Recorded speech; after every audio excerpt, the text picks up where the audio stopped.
great to see so many of you here. Thank you for joining us despite it being lunchtime. And thank you too for being here today in such an exciting panel about how AI can make government better. Now, you've both talked a lot about the potential of AI and how it'll empower citizens and make government more functional. Let's cut the buzzwords and the jargon. I really want to know what this actually means.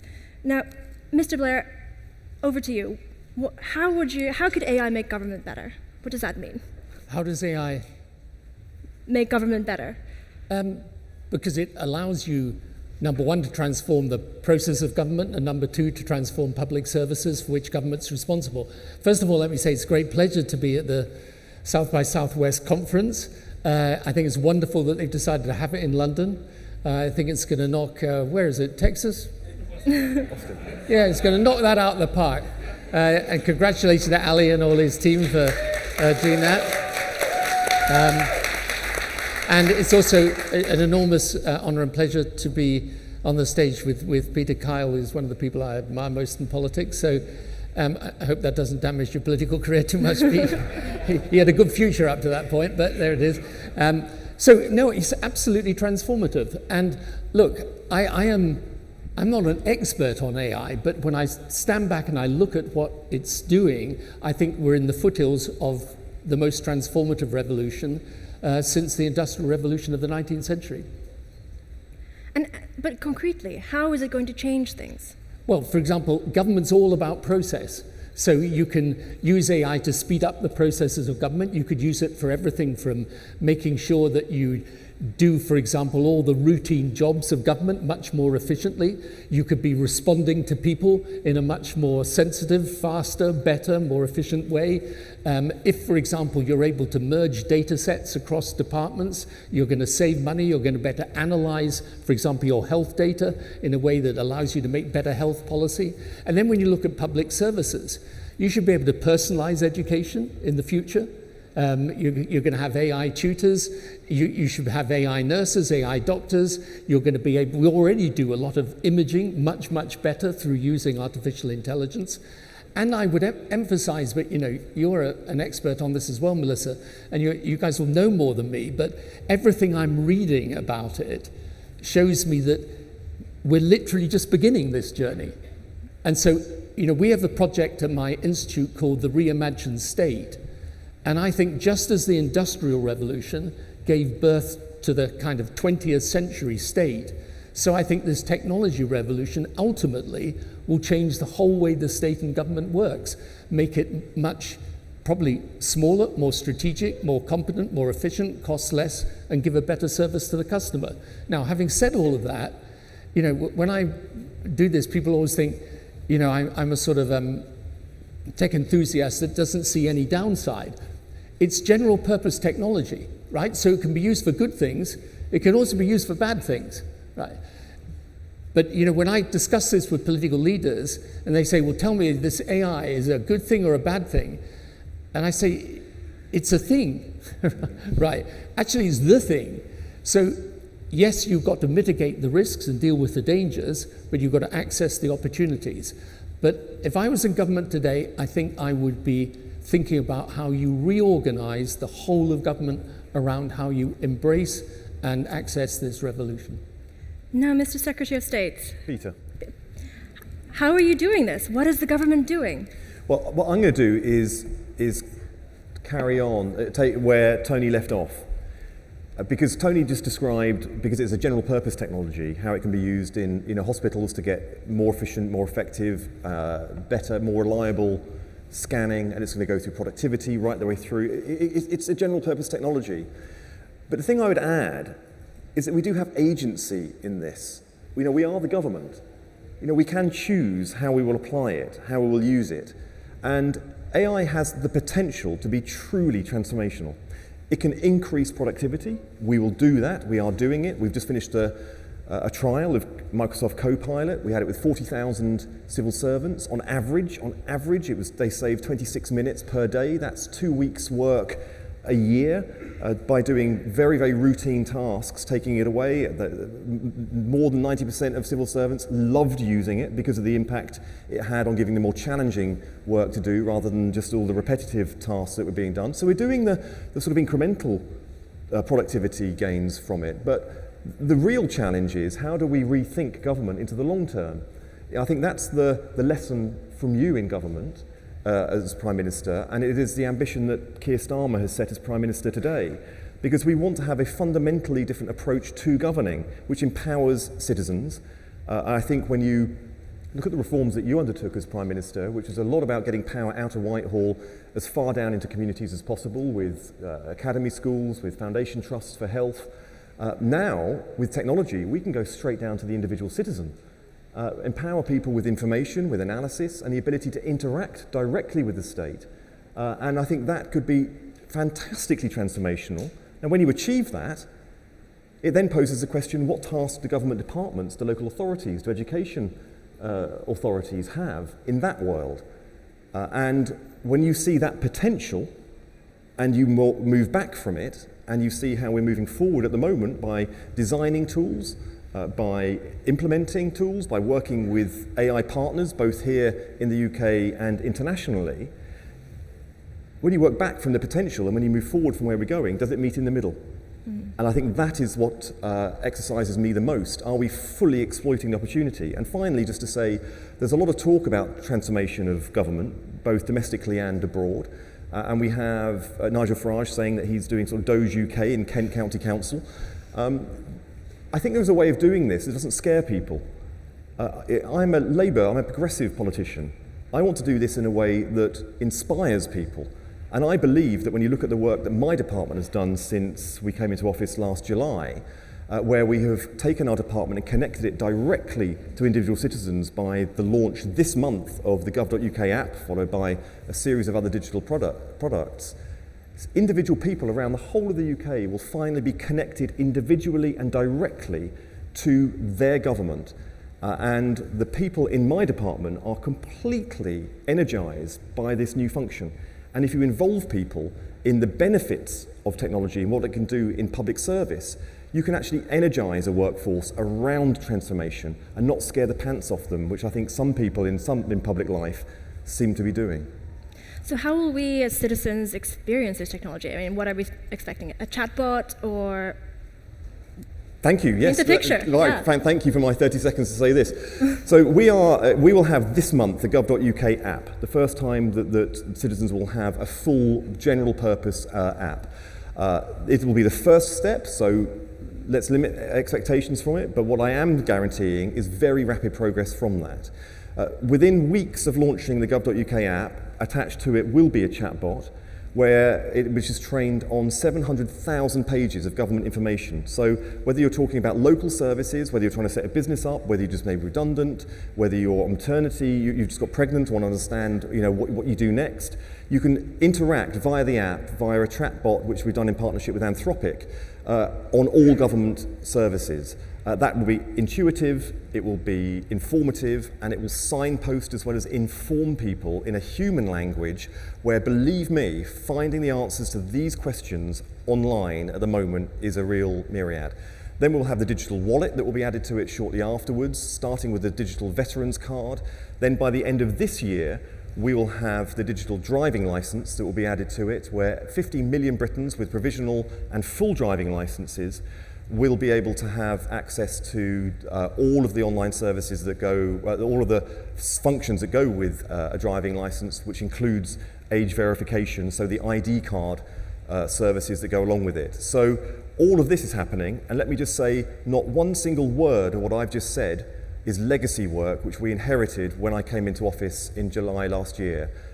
This government, by creating the Digital Centre of Government in DCIT, by consolidating digital services from around government, has created a unit within government with 1,000 data programmers, engineers, people with experience with designing and deploying, rolling out digital services, has done this within 11 months. It will be done within 11 months.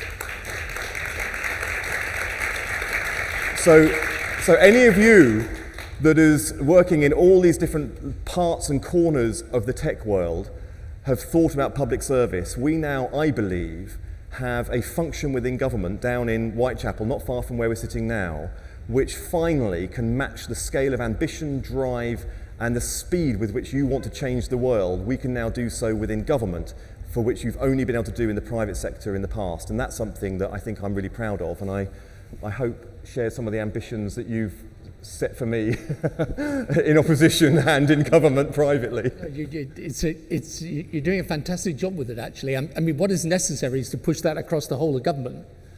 So, because look, the two biggest problems, I mean, my institute works now in almost 50 countries all over the world, some developed, some developing. The biggest challenge for the developed world, and which I think fuels a lot of the populism, is that people think we're paying quite a lot of tax, we're spending a lot of money, and the outcome of services is quite poor. So that is the thing that AI can help us resolve. That's the developed world challenge. The developing world challenge is that there are people, because of the way you can see the world today, they're seeing how other people live, and their development is not happening fast enough. So AI, in my view, is the way, in the governments we talk to, I say, don't try and imitate the legacy systems of the West in health or education or whatever. Actually, technology today gives you the opportunity to leapfrog their systems and create much more citizen-aligned systems. So it solves the two big challenges, I think. But, you know, what Peter's doing in his department and the people he's brought in, I still think, you know, it's got to be a whole of government thing, okay? And probably, I mean, you may be too diplomatic to say this, if you look at where we are today and where we need to be, we need that kind of revolutionary fervor that's attaching itself to your department to stretch right across government. Because look, you know, part of the problem in politics, as I often think, is that the radical people aren't sensible and the sensible people aren't radical. Right, so what you end up with often in politics is a choice between, you know, boring or alarming. And, you know, I think this also gives us the chance to meet the kind of, the mood of the times, because when I was Prime Minister, I think, if you can think back that long, it's, when I was Prime Minister, I think essentially people wanted the system improved, right? And, you know, that's what we tried to do. But I think today they want the system changed fundamentally. And the question therefore is, what is your instrument for doing that? And I think Peter is absolutely right that if sensible people don't come out with a program of change, the burn the barn down people are going to burn the barn down, because the move for change will be so great. And that's why, you know, I say to people, in today's world, disrupt or be disrupted. And that's true in politics. And I think one other thing that Pete said that's really important is that you need to have the dialogue with the people making the change. So one of the things my institute tries to do in South by Southwest, another attempt to do this, is bring the change makers and the policy makers into the same room. Because it's not people like me or even Pete we're not going to invent this stuff, right? But we can see how we can deploy it. But we need the people who are inventing it, who've got the ideas, to be given the space in government and open up the public sector to innovation and creativity. Are you saying I'm boring? No, I think you're radical and sensible, Pete. Can I just pick on one thing here? Because look, I talk about technology, by the way. I can't even open the can of water right now. You can't. Look, he's spent it all up. I know. The reason for the app that's coming out this month, if I'm going to say it a million times till your ears start burning with it, is, of course, to do it for the right reasons, as I've just said. But the second reason to do that app is that government will be doing a lot of very strident, ambitious things with data. This government, this country, our state, has the most extraordinarily powerful and rich data set than any other country in the world. And we always hear that, you know, we're leading the world in things. But we have the most diverse health system in the world. We've got the most diverse city in the world. We're sitting in it right here today. Now, if we can use that data wisely and safely, then we can have the kinds of leaps and bounds forward for scientific development, for the commercialization of new techniques, new services, new medicines, and the understanding of humankind in social sciences that no other country in the world can do. And of course, AI, as Tony was saying at the beginning, is absolutely perfectly matched to doing this kind of work with data. Now, I don't think that we will have the permission to do that from people unless they feel connected to that journey themselves. So it is incredibly important that the work we're doing on AI, both as central government, local government, and with citizens, takes people with us. So connecting people directly to the app, people seeing the physical, meaningful benefit from being able to book things, inform people, have services online, saving time for themselves, for the world of the state and government looking familiar to them as the way they interact with banking, commerce and travel services, means that when we do things centrally, which are big and powerful things with data centrally, at least people will understand a direct personal connection to it, because they will be benefiting from it as well in the services that are offered to them. And we can move forward as individual citizens and their government in the digital age. And that's another really important thing What's your biggest challenge getting this through government? So the biggest challenge we have is not at the top of government. Actually, the biggest challenge we have is speed. And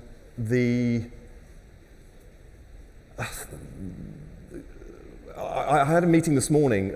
I start every Monday morning with lots of officials throughout the department, and I speak very candidly to them, and they have the opportunity to be very, very blunt. It takes a while to get used to it for them, I think, to put things directly on my radar. And I'm somebody who always speaks and is really careful about my language I will choose to speak about civil servants. They have far, far surpassed the expectations I had of what government can and will do when they are inspired to do so. There are a couple of areas where it's quite mind-boggling how sort of interests within government kind of fight for itself corporately. And I would say that the individual people you meet are amazingly empathetic, professional, creative, and ambitious. But the systems with which they are organised within are all of the opposite. And there's always the tension between the people working in it and the system that they operate within. Well, you've been beautifully diplomatic. And so I find that Next stop's the Foreign Office. I find myself often battling with systems, even though the people in it are as dissatisfied with it as I am. I think this is a really important point, because I actually think, to be fair to the civil service,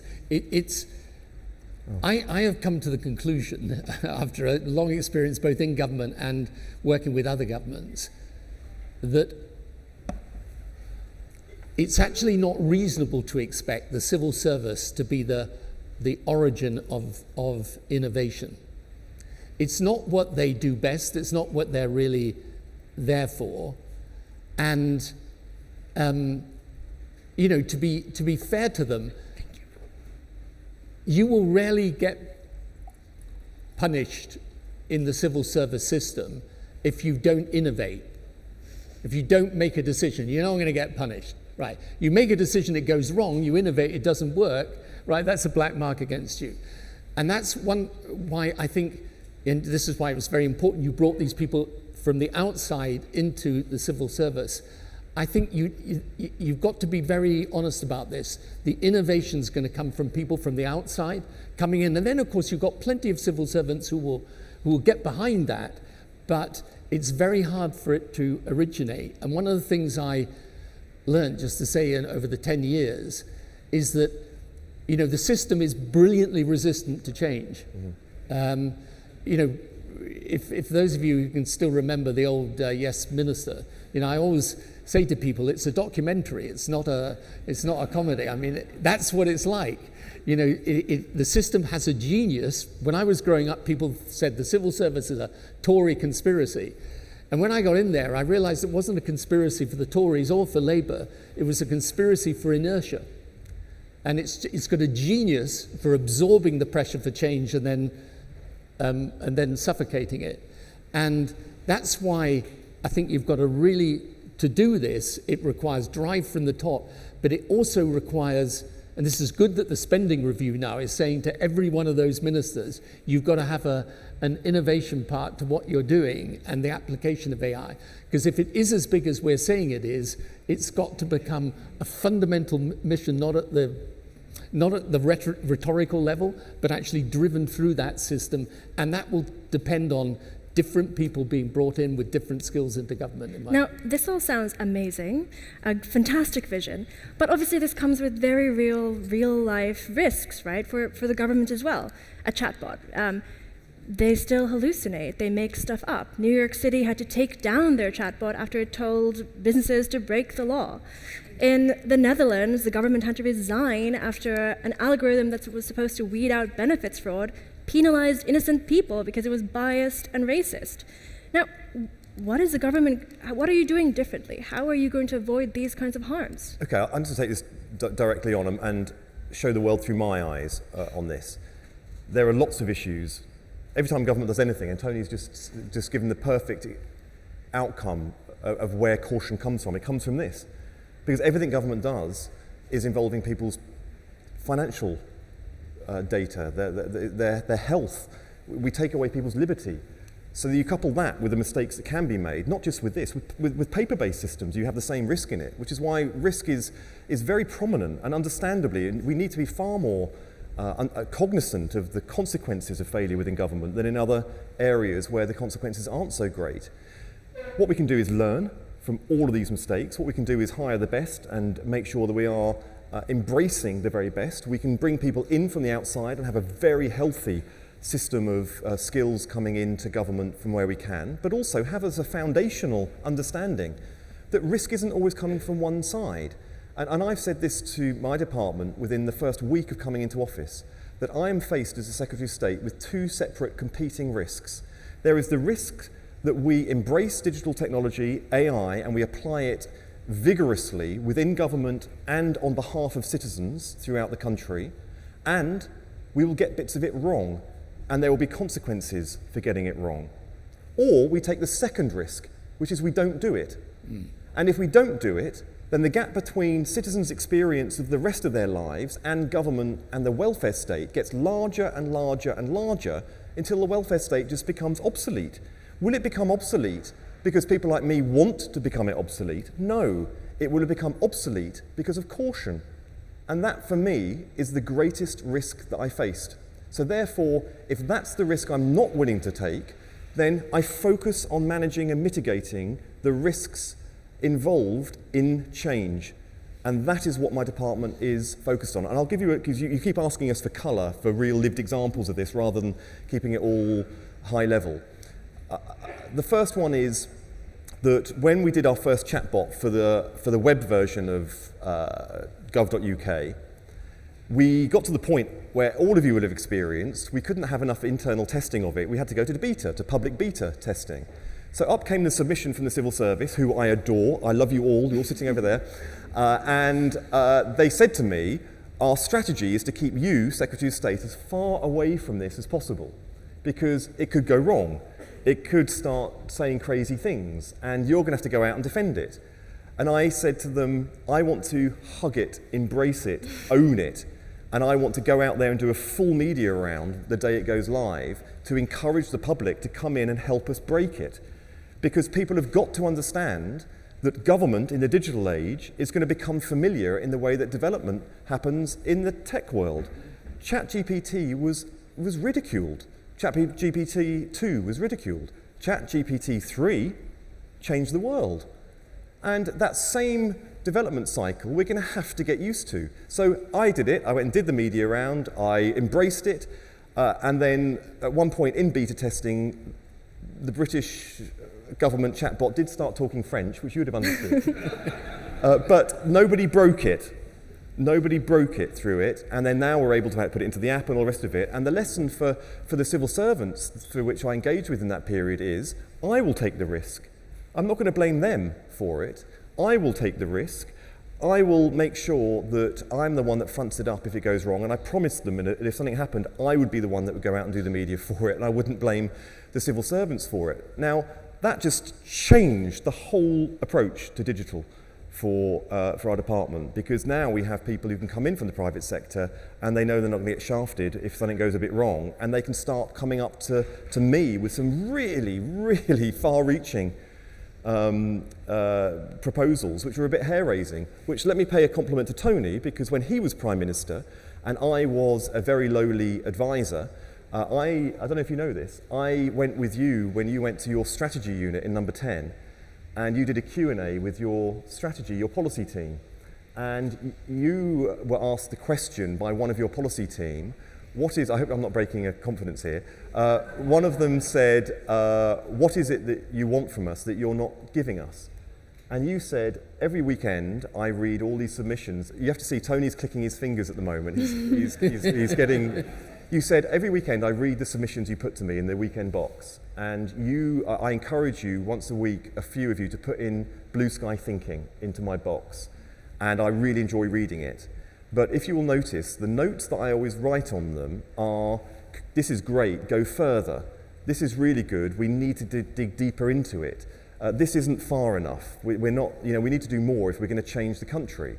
I've never had a submission where I think, whoa, you need to just slow down on that one. And you said, I'd love after 6-7 years or whatever it was of being Prime Minister to be the person that's holding the system back, not always pushing it forward. And those are the sorts of lessons, having had the apprenticeship of working for Tony in this sort of outer sort of world of his premiership, that I can now start applying from day one in the job that I have. I wanted to touch upon something you said earlier about data and utilizing the data the UK has. Now, you're trying to do something similar with copyright, which has been a very contentious debate, and in a room full of creatives who are probably dying to know, what is the UK doing with copyright? We're going to legislate for it in the round. I'll tell you, when you hear the debate and you hear Elton John calling me a moron and all the rest of it on the TV, which is an interesting thing because my family thought it was, my brother thought it was the best thing he's ever heard in his life. What we have to understand is that we have the second largest creative industry in the world, and we have the third largest market for AI in the world. That's not a problem. It's a total blessing. There's only 2 countries in the world that have these 2 sectors at the very prominent parts of their economy, and that's America and it's the UK. So this is a huge opportunity for us, but it's only an opportunity for us if we get it right. So to have the grip that we need on how AI consumes, because it has unlawfully taken copyrighted material from Britain and used it in their models. I accept that. I accept that what we have with the creative industries here, and there's lots of bleeding edges here because people in the gaming industry are creative and they're technical, and that's sort of right the way through. But in order to have the grip on these companies, we need them to build out here and be domiciled here, to be subjected and to respect British law, including British copyright law. And AI companies are up for this, but we need to clarify and we need to get right that relationship between copyright and the certainties that we will provide for AI going forward, because we have these 2 incredibly high growth, future-facing sectors at the top of our economy. So what I won't do is do this in a lopsided way on a single amendment with one tiny part of it, which is attached to a bill which is an irrelevant bill for this issue. And I've pledged publicly that rapidly I will engage personally with both sectors, and I will introduce a piece of legislation which I will publish for public scrutiny, how we will, in one piece of legislation, reconcile the rights for transparency, for remuneration, for being able to do licensing deals, so that creators, not just the billionaire creators, but for the small creators who are selling their stuff via Instagram and social media, how their stuff will be protected and how they can earn a living into the future alongside in the same piece of legislation that will give certainty to AI companies so that they can come and invest and build out here and train models here, and we can get kids who are learning, who've got so fantastically talented and learning data skills, when they come out into the economy, they can stay local and not have to go abroad to fulfill their potential. And the final bit of this is just the importance of AI to our country, because it's not just about this one issue for us. We need to get this right, because AI and the ability to not just buy off the shelf for AI, but to have frontier, cutting-edge, conceptual, British domiciled work going on is how central AI is going to be to our defence and our national security and our economic and our political power and influence around the world into the future. If we get this wrong, we will be buying off the shelf and subservient to other countries going forward. If we get it right, we will have a flourishing, growing, successful creative sector into the future, plus the digital skills and the digital infrastructure and the digital sector which can match it in its power and influence and keep us where we need to be as a country and fulfill our potential overall, not just one or the other. But isn't copyright and creative data just a small part of the puzzle? The reason these companies aren't here is because we don't have computing power. We don't have the energy grid. I mean, it's a much more bigger holistic problem. Melissa, I love you to pieces for giving you these questions. I've now pledged to increase our sovereign compute by 20-fold by 2030. We have now the program of the AI growth zones. So we are asking communities around the country that have an excess of energy supply, that have a planning authority willing to allow me to use my additional powers we have under this government to expedite planning, and we will have the quick connection to the grid that we need to get infrastructure done quickly. And we have had 213 parts of the country contact me saying they want to be AI growth zones. I don't know of a single data center that has won an architectural award yet, but we have communities around the whole country who want to be part of the digital revolution. So it's not just Keir Starmer, it's not just Tony Blair, it's not just the Secretary of State saying that we are a country that is hungry for the digital age.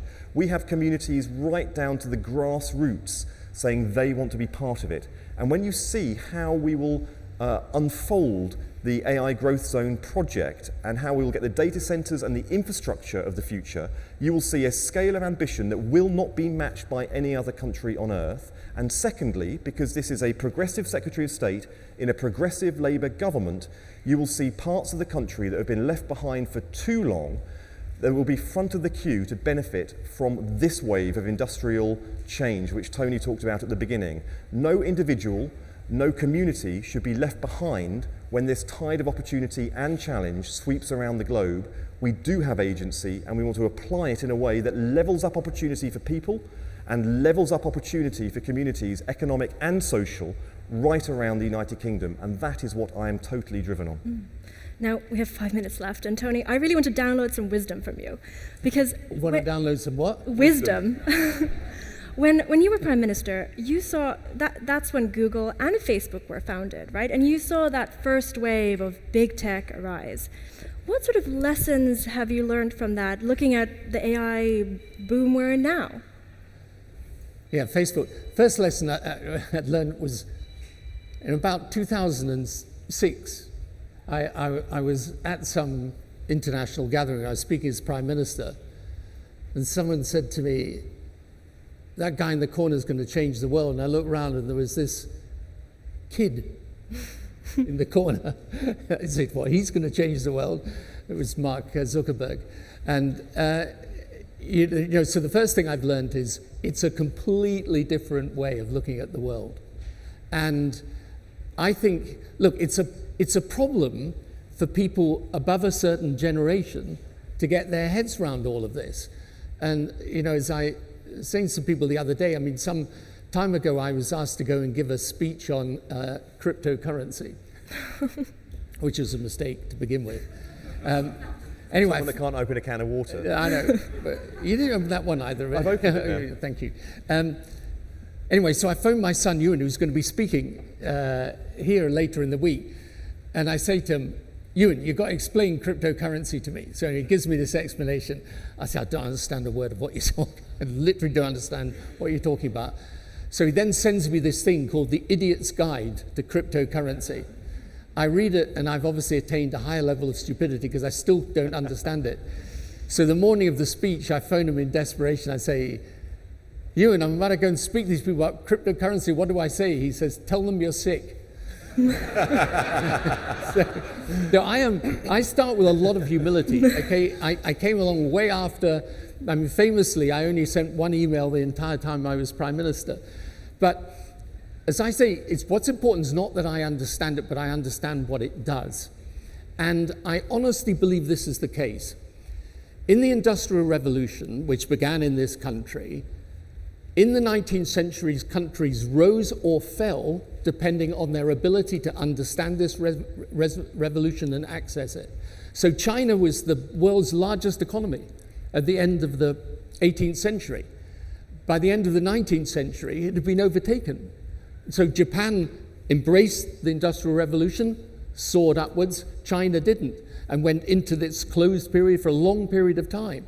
So I think this is going to be the same. And to Peter's point, we've got great assets in this country. I mean, it's absurd we haven't yet put all of our NHS data there available to be used for innovation. I think you'll get to the stage where governments have all their data on a one database, where they're running large language models on top of it, and where you're able to make policy, take decisions, see the implications of different decisions far better than you could possibly do today. So this is, once you understand that it is a revolution, it doesn't mean to say that you ignore all the risks and the downsides, and there are really tricky issues like the copyright one that you'll have to resolve. And at least Elton's not set it to music yet, Pete, so you're all right. But it's you're going to be in a situation where literally countries that grasp this opportunity are going to succeed. And the great thing about Britain is we've got a lot of advantage, right? We've got in DeepMind probably one, if not the greatest AI company in the world. It might be owned by Google, but its research, a lot of its work are done here. We've got a great tech sector. We've got really smart people. We've got the English language. We've got a lot of great advantages in this race. But the single most important thing that the country needs is to recognize that its mission today is how you take this revolution and use it well for the good of the people.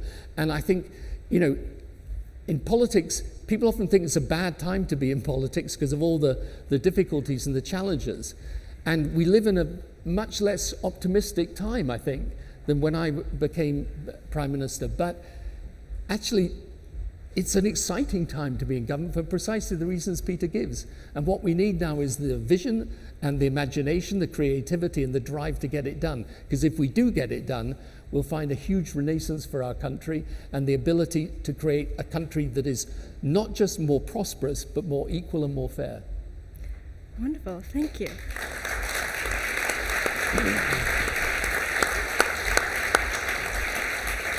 All right, so we have 45 seconds. I want, from both of you, 3 words.